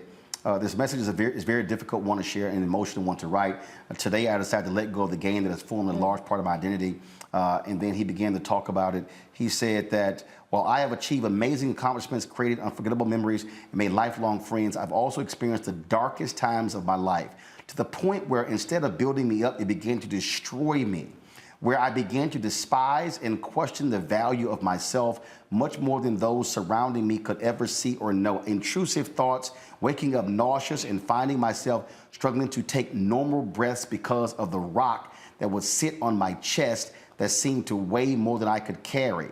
This is just a brief description of the anxiety this sport has caused me. You will not believe how many times many people feel that exact same way. As a coach to some of these players, you have your trainers, you have your team physicians, you have the people that coach you on some of the physical things to help you be successful in your career. But the work that I do behind the scenes, it's, okay, we have a big game coming up. Let's work on mindfulness. Let's work on meditation. Let me schedule you some yoga. Let's Do another exercise. Let's breathe. And we're having to do these things before games because it does help them prepare, and it is mental and physical. But that's expected. I've been there before. Being able, have you ever had a panic attack before? Mm-hmm. One of the worst feelings ever. So just imagine you're feeling that way, and then you still have to go show up for other people. That's difficult. That's very difficult. So my sentiments. All right, folks, we come back. We're going to have questions from our panel talking with Keisha about, again, we're talking mental health in sports. Super Bowl is taking place on Sunday. I'm telling you right now, there are some players you might think it's all about exciting. This is the biggest game of their life, and they're trying to figure out, man, how am I going to cope playing in front of millions watching around the world? We'll be discussing that next right here on Roland Martin Unfiltered on the Black Star Network. Download the Black Star Network app, Apple phone, Android phone, Apple TV, Android TV, Roku, Amazon Fire TV, Xbox One, Samsung Smart TV. If you watch on YouTube, hit the like button, y'all. We should easily be at 1,500 likes. Also, support us by joining our Brina Funk fan club. Check and money orders. Go to P.O. Box 57196, Washington, D.C. 20037-0196. Cash App, $RM Unfiltered. PayPal, R Martin Unfiltered. Venmo is RM Unfiltered. Zelle is Roland at RolandSMartin.com. Roland at RolandMartinUnfiltered.com. And be sure to get a copy of my book, White Fear, How the Browning of America is Making White Folks Lose Their Minds. Available at bookstores nationwide, Target, Books A Million. Download it from Audible. Order from your favorite black bookstore. We'll be right back.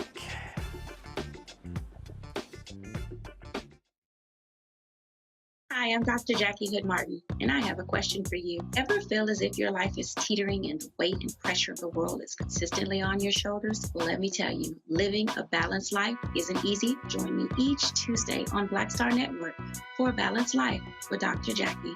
We'll laugh together, cry together, pull ourselves together, and cheer each other on. So join me for new shows each Tuesday on Black Star Network, A Balanced Life with Dr. Jackie.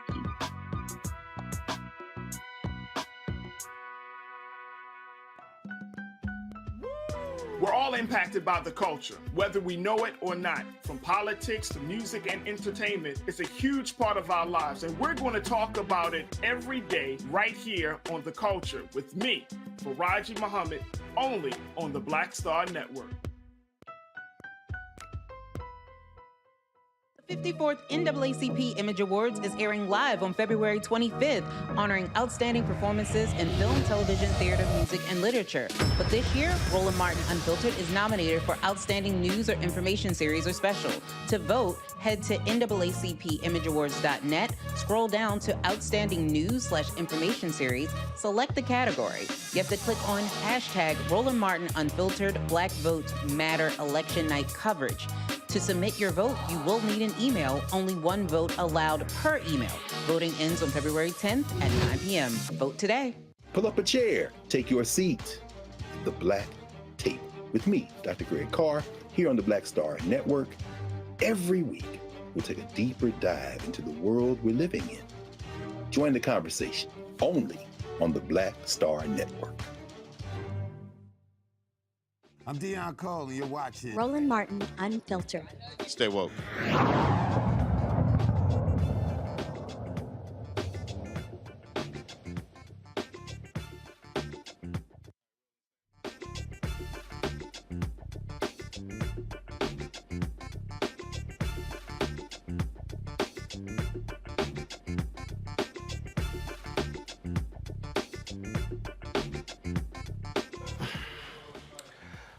All right, folks. Keisha Dennis, founder and CEO of the Elephant in the Room Foundation, is our guest, talking about mental health in sports.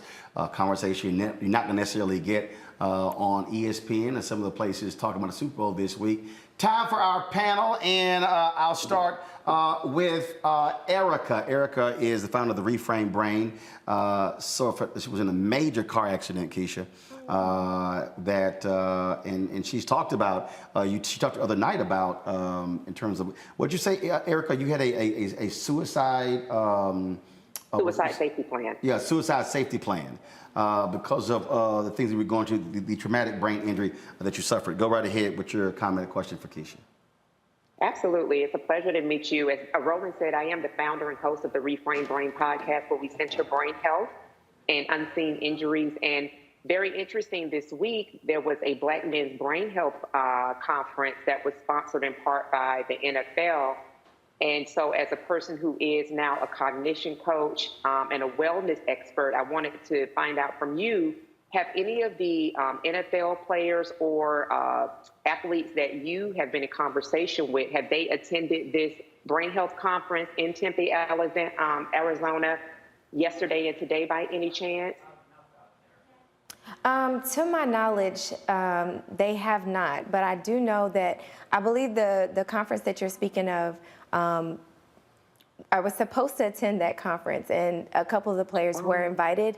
However, there was a conflict in some of their schedules with some of the, things that they already had planned for marketing and sorts. So for next year, we'll plan for sure for them to attend to get more educated.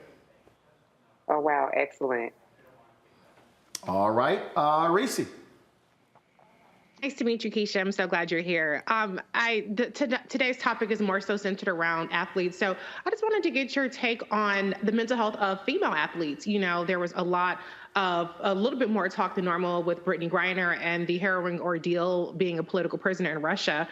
So I'm just wondering if you've had any engagement with women athletes specifically and with even high school or college women athletes.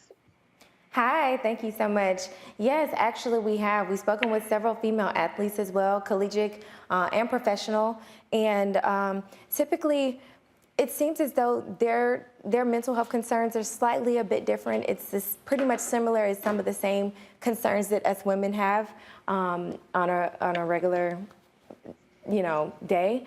And there's it's a conference that was coming up, and it particularly talked about women and mental health when it came to females being pregnant and then going back to their sport. And so it's something that is growing in that topic. And so a lot of women were getting together to talk a little bit more on how to navigate motherhood, to navigate being a professional, and also not being looked at as someone who decided to go have a child and then deal with the mental concerns of coming back and being judged. But now I believe that's becoming more and more common, especially we've seen some of the greatest do it, Serena Williams.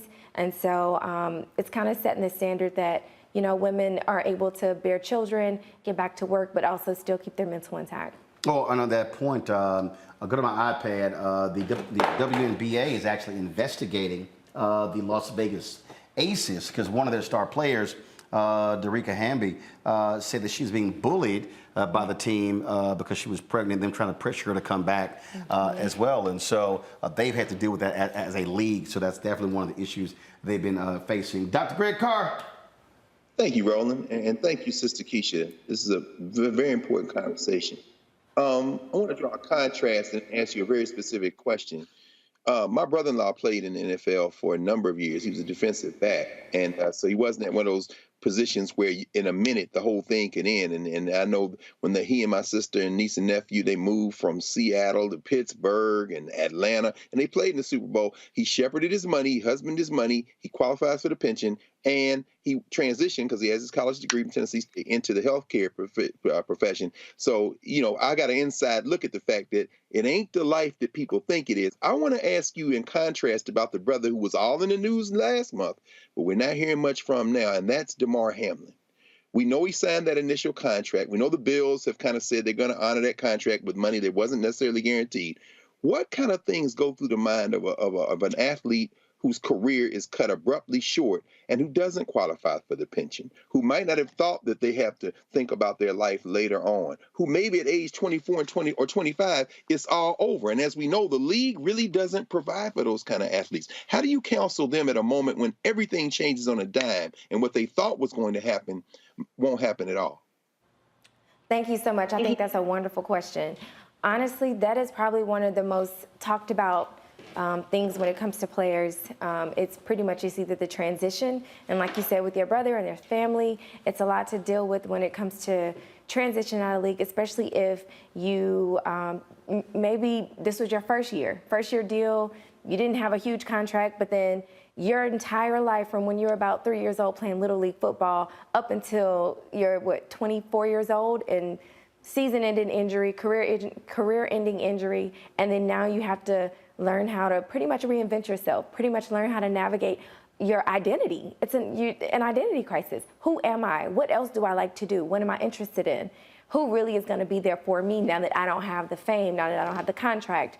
And so it is pretty difficult. And even with DeMar, I'm so excited, to see that he's been recovering. However, that is something that you have to think about. It's something that I'm pretty sure that him, his family, and everyone, they will want to discuss mental health, concerns when it comes to that, not just playing the game. Well, here, if you go to my iPad, the NFLPA medical director says that he guarantees that Hamlin will be playing football again. There was a hockey player who literally had this exact same thing, who came back, went on to a Hall of Fame career. But one of the things that a Hamlin still is going to deal with, what happens when he steps back on the field? What happens when he has his first contact? Again, that's flashing through your minds. A lot of players have talked about that. And again, I think, I remember ESPN had a show called Playmakers. And it was so real that their league partner, the NFL, made them cancel the show. Wow. No, Playmakers was so real because it was dealing with steroids, it was dealing with drugs, it was dealing with mental stuff, it was dealing with prostitutes, it was dealing with all kinds of stuff. But the NFL, if y'all never saw the show, I remember the show, I watched it. If you don't know that show, Google it. The NFL put maximum pressure on ESPN because the show was too real. They were like, no, this ain't fiction. This thing is nonfiction. But what that show revealed, again, the pressures of these athletes. You think about any given Sunday, Lawrence Taylor played the position. That critical sack or that tackle gets a $500,000 bonus, and how these players will literally put their health on the line to hit that bonus. That impacts you mentally, and then mentally for those players, what happens with their families of having to deal with that person when they're going through all that stuff on the team. Absolutely. I've spoken with some of the wives, girlfriends of some of these players, and it's the reality of it. And from my perspective, I get to see them call and talk about, they won the game. It was awesome. Everybody's cheering. Everybody's, running down the street, riding. Like, wonderful things are going on. But she's like, I'm the one who's up at 4 a.m. sitting next to the bathtub, doing cold water and putting ice in there because their bodies are just hurting. Mentally, they're drained. But they do it every day in and day out. And their mentality is that, that's what they love to do. And they're going to put everything on the line for it. So eventually. And that was, I believe, was it Lane Johnson? I think it was Lane Johnson with the Eagles. I think, yeah, here it is. Let me pull it up there. See, I told y'all, what happens when you read so much, stuff just simply stays in your brain, and you never know when the hell you're going to need it. And so Lane Johnson, one of the best offensive linemen in history, he literally took a break. This is in 2021. He took a 2-week absence from the team to address mental health. Mm-hmm. And here's, they're in season. Mm-hmm. And folks are like, dude, we need you for the team. He's like, yo, if I ain't here, I can't be there for you. Absolutely. Will we do that at our regular jobs? Will we take some sick days? Will we take a week off of vacation? Absolutely. It is a little bit different because people rely on them to show up for everyone else and for the team. And granted, those guys, they do want to do that day in and day out. And so if while you're talking, y'all go to my iPad. This was the Twitter post that he posted, thanking folks for his absence. Go ahead. If he really, truly, he must have really been going through something to really take that time away because these guys are dedicated. In season. Yeah. And this is a guy who was a starter. Yeah. Who literally has had a Hall of Fame career. Yeah. And there were several times where he actually was going to retire in the offseason but decided to come back. Mm-hmm. He said, I need 2 games away. Mm.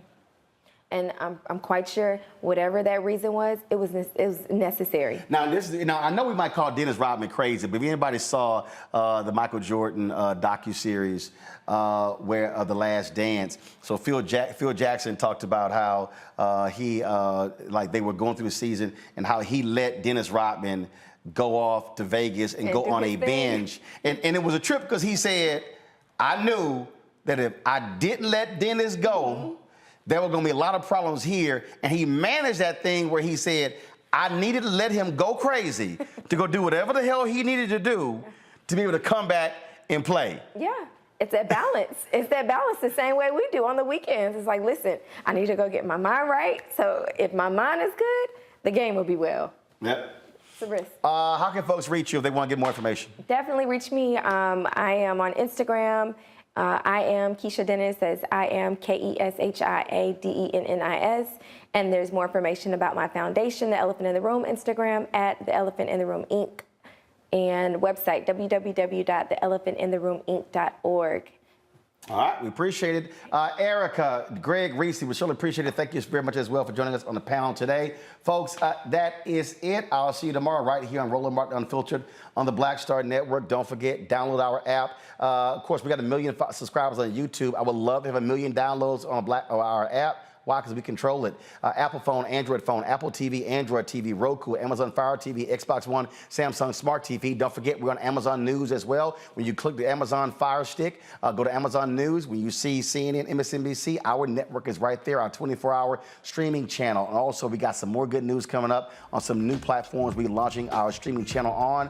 I told y'all we are building a real black news and information network. That's what we are doing. And support us as well. Give to us, check our money order, Cash App, Venmo, Zelle, Venmo, all the platforms. You know how to reach us. And get my book, White Fear, How the Browning of America is Making White Folks Lose Their Minds. I got to go. I'll see y'all tomorrow. Holla!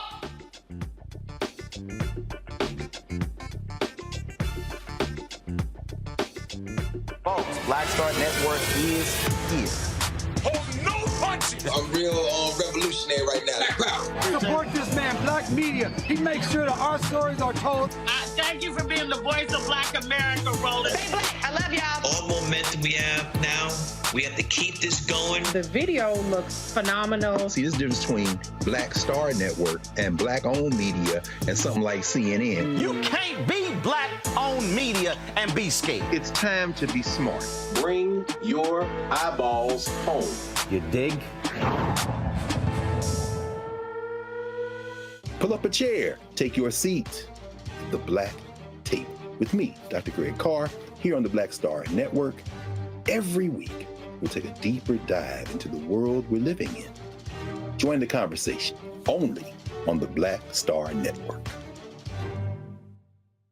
Hi, I'm Dr. Jackie Hood-Martin, and I have a question for you. Ever feel as if your life is teetering and the weight and pressure of the world is consistently on your shoulders? Well, let me tell you, living a balanced life isn't easy. Join me each Tuesday on Black Star Network for A Balanced Life with Dr. Jackie. We're all impacted by the culture, whether we know it or not. From politics to music and entertainment, it's a huge part of our lives, and we're going to talk about it every day right here on The Culture with me, Faraji Muhammad, only on the Black Star Network. I'm Deborah Owens, America's Wealth Coach, and my new show, Get Wealthy, focuses on the things that your financial advisor and bank isn't telling you, but you absolutely need to know. So watch Get Wealthy on the Black Star Network.